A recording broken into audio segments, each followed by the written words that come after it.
Day 3 of Tirumala. ఈరోజు దర్శనం slotting time వచ్చేసి 11 AM. ఇంకా మార్నింగే లేచి రెడీ అయ్యి స్టార్ట్ అయిపోయాము. ఫస్ట్ వెంగమాంబ అన్న సత్రంలో టిఫిన్ చేసి వెళ్దామని అనుకున్నాము. మేము వెళ్ళేసరికి టిఫిన్ టైం అయిపోయింది. ఇంకా భోజనమే చేసాము. ఫ్రీ బస్ ఎక్కేసి ATJS సర్కిల్ దగ్గర క్యూ లైన్ యాడ్ అయిపోయాము. క్యూ లైన్కి వెళ్ళేసరికి 11:30 అయింది. Half an hour late. యాక్చువల్గా స్లాటింగ్ టైంకి 2-3 అవర్స్ ముందు వెళ్తారట. మాకు ఆ విషయం తెలియదు. బట్ మాకన్నా ముందు వెళ్ళిన వాళ్ళు మాతో పాటు అయినా మా తర్వాత కూడా దర్శనం చేసుకున్నారు.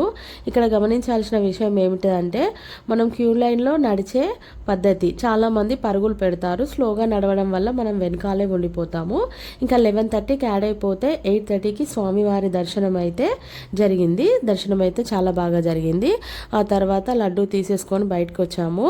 మహాద్వారం ముందైతే కొన్ని ఫొటోస్ అయితే తీసుకున్నాము. తర్వాత టిఫిన్ చేసేసి ఇంకా బ్యాక్ టు PSC 3కి అయితే వచ్చి రెస్ట్ తీసుకున్నాము. అప్పటికే 12:30 అయింది.